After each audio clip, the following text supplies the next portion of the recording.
Welcome, everyone. I call this meeting to order. Please stand with me for the Pledge of Allegiance. I pledge allegiance to the flag of the United States of America and to the republic for which it stands, one nation, under God, indivisible, with liberty and justice for all.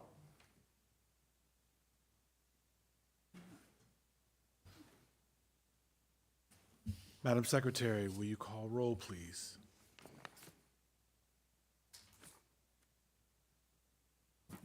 Chair Burton, Present. Commissioner Puppy, Here. Commissioner Ragsdale, Commissioner Kupsick, Here. Vice Chair Damasio, Here. Commissioner Bassler, Here. Commissioner Trupiano, Here. Alternate Hester,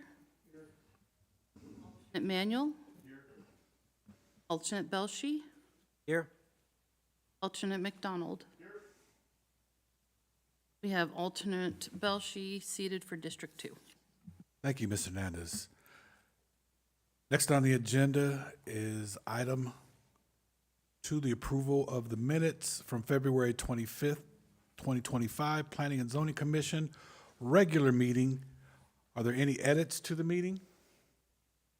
If not, may I have a motion? I move to accept the minutes from February 25th. I'll as second that. present. It's been moved in second. All in favor? Aye. Right. Any opposed? Passes.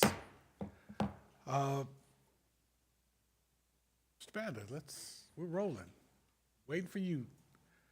Regular agenda item 3A, Verado Marketplace Vestar Comprehensive Sign Plan, case number PLZ-24-0029. Members of the Planning Commission, thank you for joining us this evening for a couple of our items. One of the items I have this evening is in addition to what we saw not too long ago with the Verado Marketplace, which is located on the northeast corner of Verado Way and Interstate 10, or the southeast corner of McDowell and Verado Way. It's an approximately 55-acre site, and when you guys saw as we did the approval of this commercial mixed-use project, now we're actually approving the comprehensive sign plan. So oftentimes, as you guys may or may not know, there's comprehensive sign plans for many different plazas and centers. Not all of them go to you. In Verado, this is the first one to go to you because they have their own standards and guidelines that create a lot of flexibility and uniqueness. That's why you see unique signs in Verado. At one point in time, they had a painted wall for the old Verado Coffee Company. It's those kind of allowances that are permissible within the Verado Master Plan community. However, if there's ever, it's always encouraged to do a CSP. However, if they exceed on any of the standards by more than 20%, they're told to take it to that next level, and that is going to be to go to the Planning Commission. And I am proudly presenting what they are presenting tonight based on the level of quality of the signage and their plan, which they have. You're going to be looking at the signage here. In your packet, it goes through the intricacies of how many of each kind of sign. Saying, hey, these majors are going to have this kind of sign, majors being things like Target and Safeway that have been announced.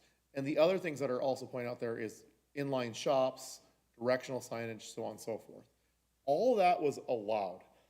It was the only part that exceeded the Verado standards is this part. And this is what triggered the going to commission today is the pylon signs along the highway. So Vestar, known for doing unique, iconic gateway signage, is doing the same thing here for this lifestyle center, or this commercial center here, and creating something that's unique. So they've done Tempe Marketplace, Desert Ridge Marketplace. They're doing a continuation of that. This is the trigger that they're doing. Instead of doing 2 ginormous 65, 70-foot tall pylon signs with multiple tenants, they're just doing 8 single pylons, or it looks like monoliths, that create this colonnade along the Interstate 10 as you go onto Verado Way from the freeway. As you exit, you're going to see these 8 32-foot tall signs. I had them take the Desert Ridge Marketplace and superimpose this to kind of create that sense of what it would look like with the buildings behind it. to kind of get that feel from a daytime and a nighttime look. It's creating this very unique look. Instead of creating, like I said, giant signs, they're just breaking it down into single uses at 32 feet. The allowance within the master plan does allow for 30 feet for multiple levels, and allows for 65-foot tall signs if they were doing it as typical freeway signage. They're really doing a hybrid. It didn't really fit any category because it was unique, and that's what we have before us today. But just a little bit more history on this, and I'll be very brief for Nate's sake. He says it is just signs. I don't want to take up everybody's time, but they are creating some fun signs I want to highlight too, some unique signs that were worked on with the architect, the landscape architect who designed Verado, and then Vestar has their iconic district sign. So this is a district sign that you'll see on there, which actually has a little waterfall on it, and it has these kind of level of details. They define different gateway signs like this as you're coming in from Verado Way. So the pylons bring you in from the freeway, and as you go from Verado Way into the site, they have these little welcome to Verado Marketplace signage, creating this unique look. But most importantly, the CSP creates standards for us to help identify when it comes to permitting sign heights, sign widths, types of signs, where they fit on each of the buildings. And I put 3 very different buildings here, one with more of a typical where it sits on the building, one showing blade signs and how they're allowed, and the last one showing canopy edge signage. It's those standards that help us create that uniformity and that uniqueness. And they're very flexible on continuing that uniqueness that Verado has, saying that unique and fun signage is actually recommended and oftentimes required in certain areas, depending where you're at. So that was it for my presentation. The applicant is online. They're actually abroad with clients on the East Coast. They are online this evening, but they said they had no additional comments, and they're looking forward to moving forward with this project. So, having that, Chair, if you have any questions. Thank you, Mr. Banda. Start down here on the end, Ms. Puppy. My question would be, I don't know if Mr. Banda has this answer, but maybe the client is, will the signage, when it's placed with the lights, with the lighting, will that affect any residences in the area as far as interfering with their? Chair, Commissioner Puppy, I actually do have that answer. So the way it's set up here, specifically this signage, there is no interference. And then all of the signage still has to follow our overall code that they don't shine into people's backyards. In this particular area, so keep in mind, let me go back to the bigger picture here. So market side commercial here is all market side. So this is all gonna be commercial. So there'll be commercial to commercial backing here, commercial to here, and this will be a hospital here, and then the highway. So none of this will be impacted. However, if they choose to develop this as the high density residential, it's more of an existing condition, but the number one requirement on signage is that 0-foot candles or any lighting, 0-foot candles of light will be past the property line. So that is an important thing. So yes, you'll have some sign glare in certain cases, but they're not gonna focus their signs on the east side of the building, more going towards McDowell Road and Verado Way. Okay, thank you, Mr. Banda. Mr. Belshi. No questions. Looks good. Ms. Cupsack. No questions. I like it. I like the Desert Ridge kind of better than the Tempe Marketplace one, so I like this one. Thank you, Ms. Cupsack. Vice Chair. I have nothing better than that to say. Mr. Passler. No questions. Looks good. Mr. Tripiano. I'm familiar with the way Vestar does their signage. The one showed the lights pointing towards the freeway. This one right here. Right there, yeah. Is that's not going to affect I think traffic's already looked at this and won't hurt drivers' eyes or anything with the lights shining that way? Chair, Commissioner Tripiano. So, Yeah, so they always have to limit what's called, well, we used to regulate by nit, so how much light it pumps out. That is regulated. So what they're showing here, and it's probably not rendered as well as you'd like, is showing the fact that it's got an LED band glowing. So it's no different than you would see on a lot of these signs. The most obtrusive signage is actually the blank white box. And with the up and comings of all the digital signage, they actually, it changes the brightness depending how dark it is versus how bright it is. So these signs are actually adjustable. So the daytime, as it's starting to dusk, it'll be brighter. As the nighttime goes on, they actually dim more. But the idea is they don't want to blind their customers. So yeah. Okay. Good question, and that is something that I will note when we go to the building permit as well, to make sure that we're not creating any light obtrusion, but still, they have to meet that 0-foot regulation. All right, yeah, just the artist rendering there threw me off a little bit, so, thank you. Thank you. For the record, I'd like to say that these signs are making me homesick. It reminds me of California. So I just had to get that out there. Thank you. Well, that's not good. No, especially the I water. knew someone was going to say that. I knew that was going to. Anyway. Commission, what is your pleasure? Can I have a motion, please?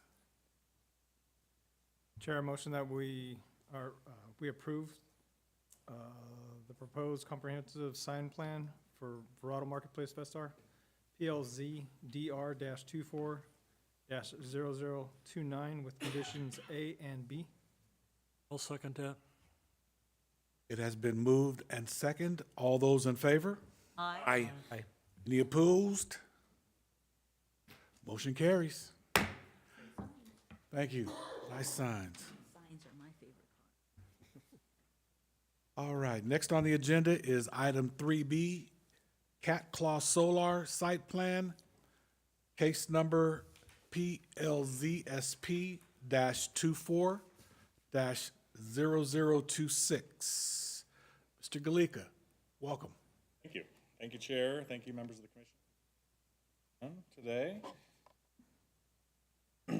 So this project is Cat Claw Solar. You likely are familiar with it. It did come to the commission back in the summer of last year, or actually late spring of last year for their zoning approval. So you did see much of what I'm going to show you again today, but we'll go through it again. So the site, just to give you a zoomed out view, is essentially in this yellow circle.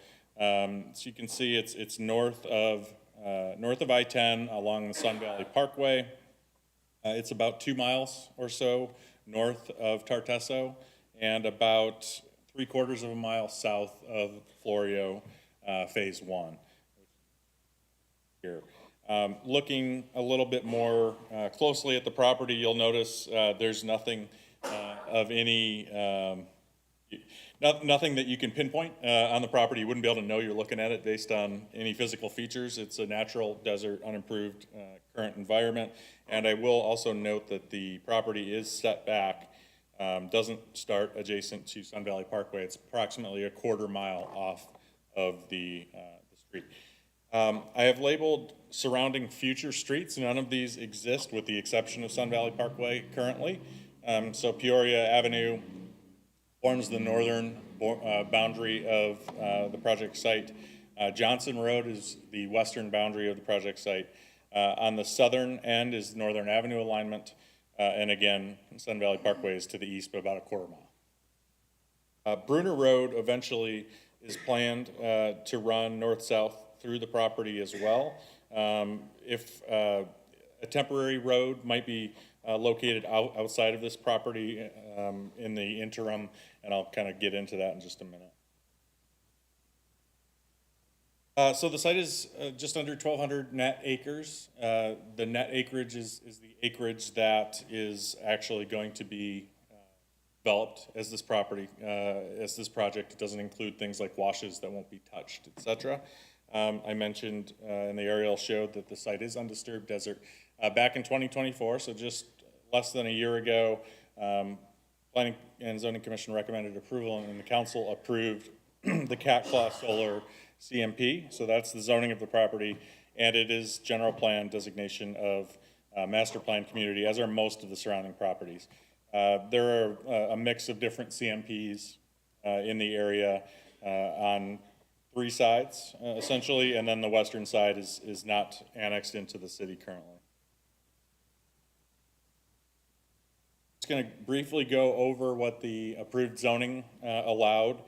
So just to refresh your memories, the zoning allowed for a solar generation station, ancillary types of uses on an interim basis, and that was defined in the CMP as a 40-year maximum time frame.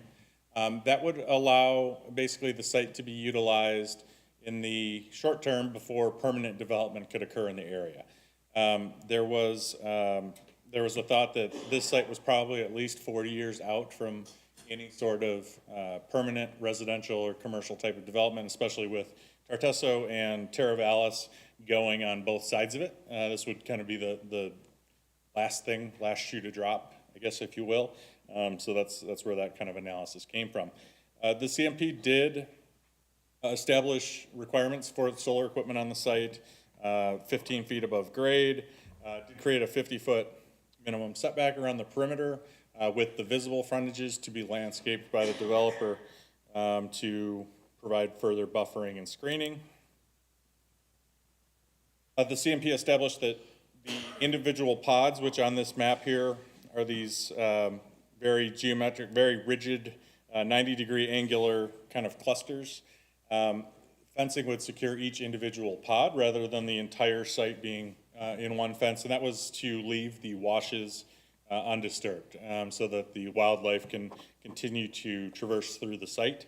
And also, just from an aesthetic standpoint, it would look better in the short term. There is a requirement that permanent herbicides are prohibited, so they will certainly clear vegetation from this property, but it will be through more manual methods. The site, as I mentioned, and the CMP does provide for the right-of-way to be dedicated for those surrounding streets that I mentioned. So that's for Johnson, Peoria, and Northern, as well as for a interim Bruner Road alignment. The CMP also, in the development agreement specifically, establishes a restoration procedure that will require basically some financial assurances from the developer that the city could draw on in the event that the facility just stops functioning someday. The goal, the real end result that everybody wants is the developer will, in 40 years, pick up and take all their stuff away and restore the property. But in the event that somebody goes bankrupt or they just decide to walk away, the city would be able to pull those funds, so it wouldn't be at the city's cost and the site would be restored.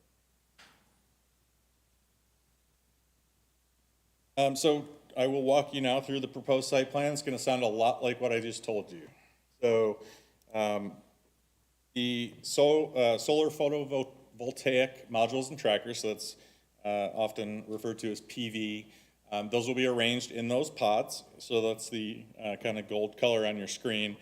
Each of these individual pods will be fenced, and I'll talk about that in a second.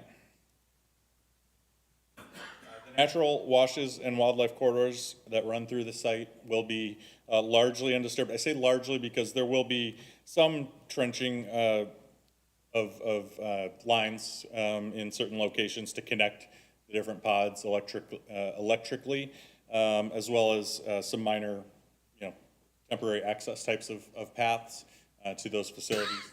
But in large part, they won't be touched during the construction of the facility. The perimeter fencing and landscape, I do want to touch on this. So the external perimeter, so if you follow my mouse here, everything on the outside visible from off this site will be, per the CMP, a 7-foot vinyl coated, neutral colored, like a tan, chain link fence, so that it basically disappears into the desert, blends in. Everything internal, where you can only access it by being in the middle of the site, will be just standard chain link, your standard gray galvanized, because it's less expensive, but it won't have any sort of visual impact unless you're on the site itself. From a landscape standpoint, I mentioned that the CMP did establish some requirements for landscaping to be provided where there are future uses planned, for instance, to the north, where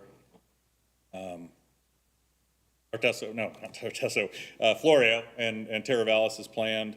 There is a landscape buffer that is provided. Now, currently, as you saw from the aerial photograph, I'll just go back. Putting a row of trees along the north, or any of the property lines for that matter, would serve really no purpose. So we are suggesting a stipulation that the developer be required to provide that landscape material at such time that there's a development proposed within a quarter mile. It'll essentially allow them to prevent having to maintain the landscaping just in the short period of time, however long it takes for development to get a little bit closer.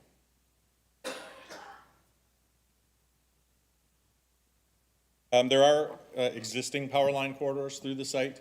Those are shown in red here. There will be a new gen-tie line, which is not illustrated on here, but it will basically run from here and then cross over Sun Valley Parkway before heading north. Outside of the solar component to the use, there is a BESS, which stands for Battery Energy Storage System. That's a facility, basically it's a bunch of large-scale battery packs that will store the power that this facility generates and allow it to be offloaded into the grid at a different time. You can basically hold on to it and release it at a time where the grid needs more power, as opposed to just whenever it's being created. So it's kind of a way to meter basically the power that's getting added to the grid. And then just north of that is the substation.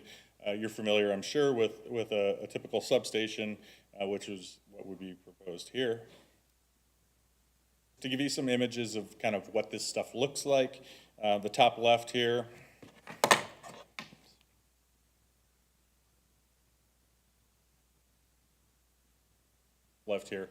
This is kind of a typical BESS. It basically look like storage containers almost, but each of these is like a self-contained unit, has its own fire protection systems, contains the actual batteries themselves and cooling equipment and that type of thing. Of course, this is basically a typical substation, which is very similar to what would be provided. Your photovoltaic panels, which is the bulk of the project, is going to be what you're seeing here. The lines, of course, power lines, the existing ones very much look just like this, and the new ones that are going to be added would be very similar. This is the actual substation diagram for what's being proposed. Similar to that again. And this is just the zoomed in view of the BESS site plan. So you just see row upon row of these, what I'll call storage containers, but actually self-contained battery packs.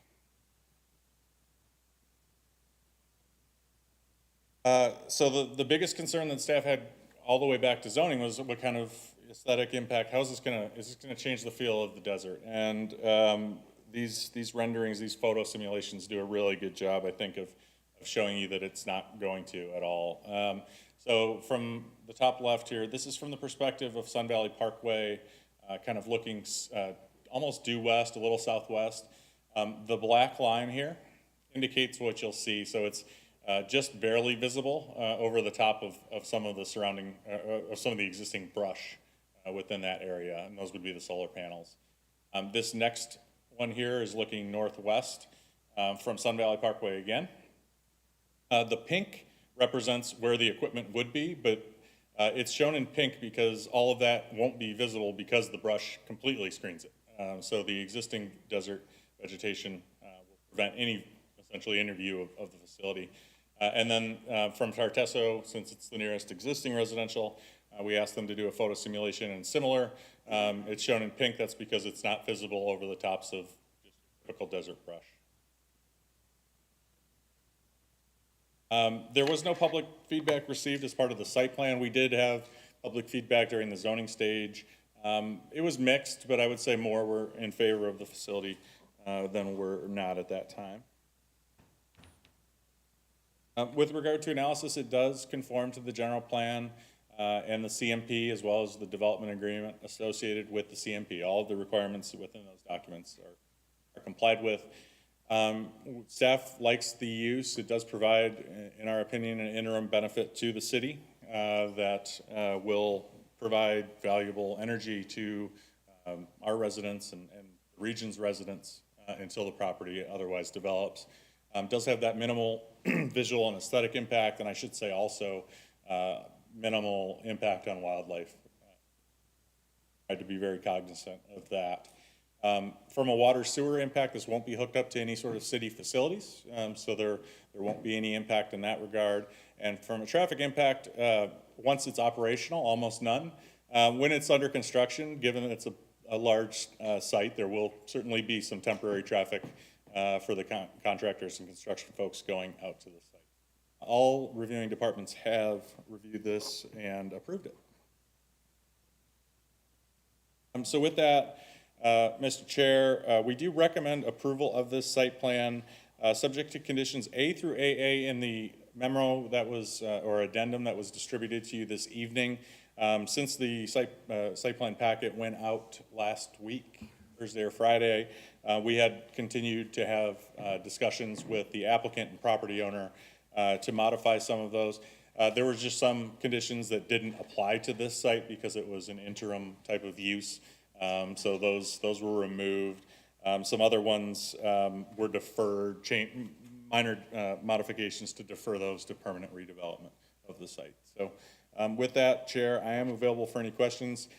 Susan Moberg with Desri, D.E. Shaw Renewable Investments, the owner-operator of the site is here as well. And Susan, if you want to come up to the podium on that side, you can say some remarks if you're interested.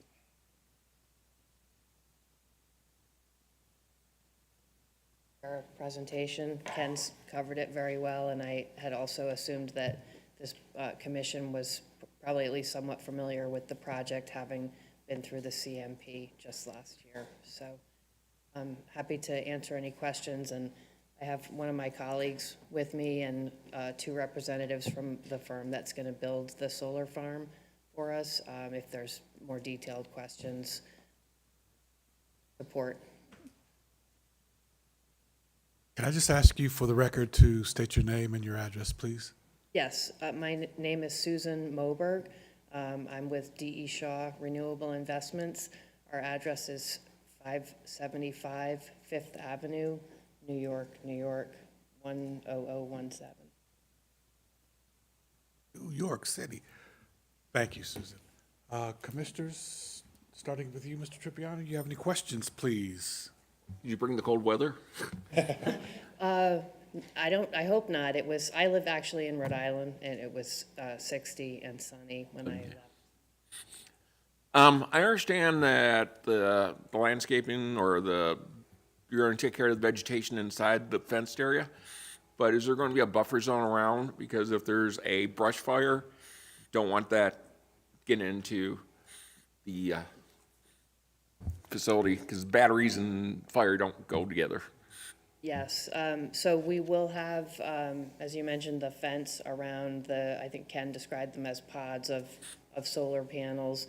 The panels themselves are set back from the inside of that fence 15 feet, and then there's a fire break also on the outside of the. Okay, thank you. So we did take that into consideration and have met with the fire department here a couple of times anyway, to try to understand what their concerns are. So we've incorporated a water storage tank for the city's use in, I guess, combating any small brush fires that might spring up around the project. Real quick, I'm just curious. The batteries are going to be lithium-based, right?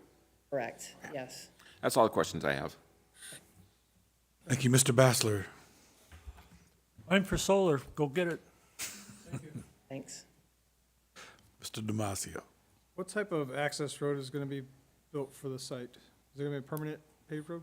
There'll be 2 access roads that will be compacted native material. I think at the city's request and the county's request, we'll be paving some portion of the apron along Sun Valley Parkway and into the site a short distance, just to, in conformance with the city's codes. But the landowner, and also it's our preference to keep the access roads to gravel. So just really native material, maybe supplemented with some aggregate if it, seems necessary. Okay, excellent. I keep hearing 40 years on this. Is it possible for the site to stay longer after 40 years? It is possible for the site to stay longer. We would have to renegotiate the lease with the property owner. But we would also need to most likely repower the plant, essentially swapping out equipment in maybe more of a wholesale fashion. Our operational status, we would replace solar panels or inverters or equipment only on an as-needed basis. But if we were to, I think, extend the life of the plant considerably beyond 40 years, we'd probably be looking at a much larger equipment repowering.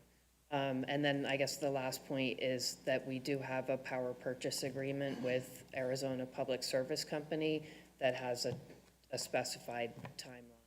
And that potentially could be extended as well, but at this point, we haven't had any of those discussions with APS. Okay, just curious.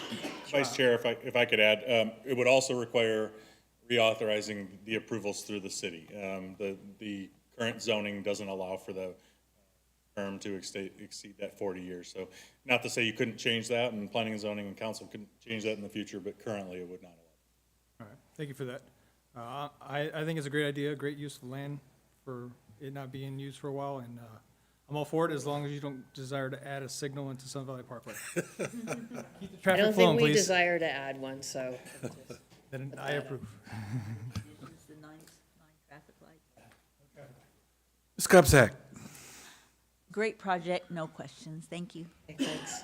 Mr. Belshi, So are the internal transmission lines going to be aerial or underground?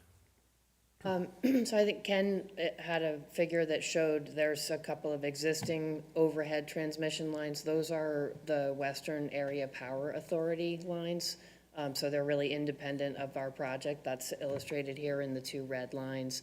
So our project, what you're looking at here, each of the solar panels would get connected using above-grade direct current cabling. So those cables come together and are connected to inverters that change the voltage from DC to AC. At that point, and it steps up the power to medium voltage, which is like 34.5 kV, kilovolts. Those medium voltage cables will be trenched, so they'll be direct buried in the ground, generally following an existing access road. And those were the cables that Ken mentioned were going to also cross the washes. All of those medium voltage lines have to get back to the substation. Exactly. Right, and then at the substation, the power gets stepped up to 230 kilovolts, and that's the voltage that will go overhead up to the APS Sun Valley substation. That's about 7 miles north. I guess if you're from New York, you've probably done this before in other cities and states.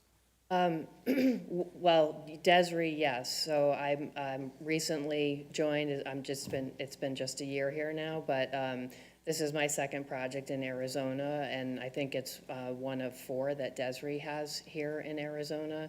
We actually are pretty active in the western United States. I think we have projects in 24 states in the union. So generally speaking, it's this is your sun resource is better here than a lot of other parts of the country, and so it's a good place for it.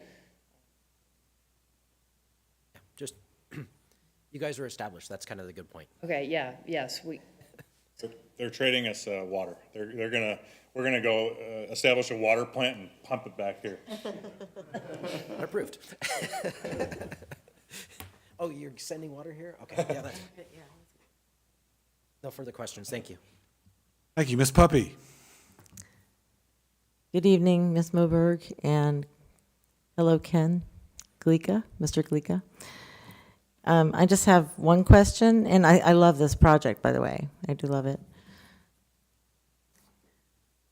My question would be, what is the time, is there a timeline for how long it would take for the construction to have, to, you know, be from the start to finish? It's about 16 months. 16 We've months. been, yeah, working really closely with the city staff, reviewing not only this application, but the building permit applications have been submitted. And so there's been an awful lot of activity on the city's part, and I thank you for that. But we're looking forward to getting started with mobilizing to the site and starting the clearing and grading in March, ideally, so.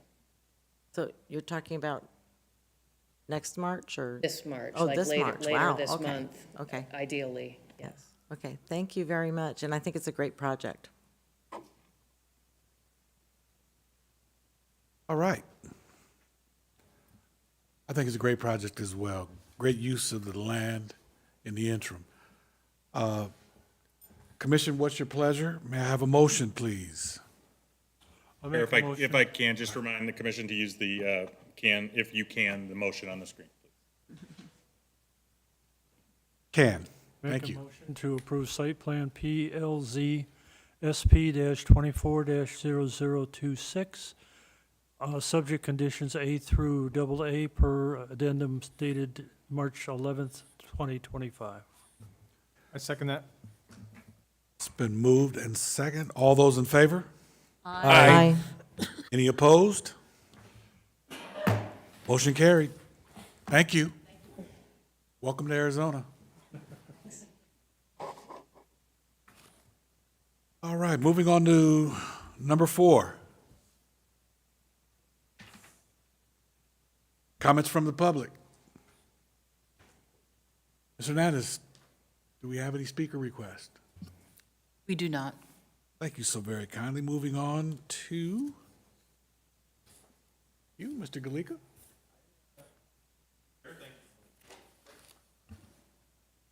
Yeah.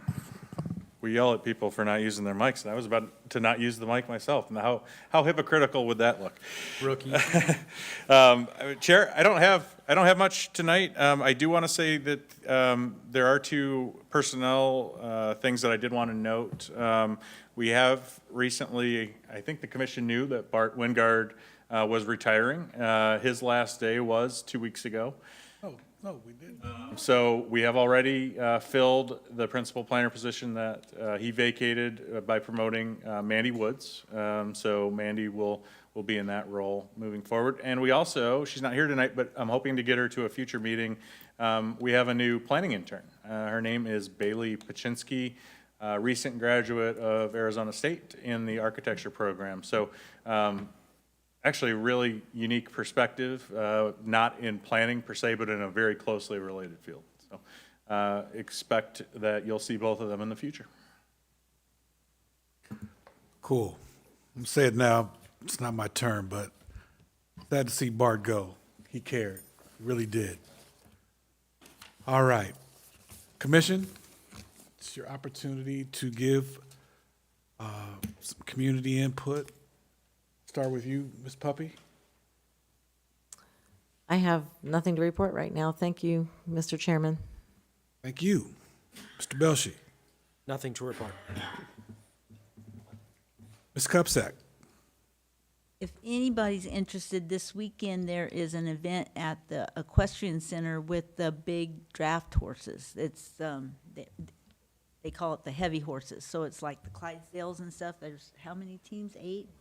7, 8 teams that'll be doing a performance there Saturday night, so be really nice. Thank you. Mr. Massio. I have nothing to report. Mr. Bassler. Nothing to report? Mr. Tripiano. Nothing at this time, sir. I have nothing. So since I don't have anything, this meeting's adjourned. Thank you very much for being here. Nate?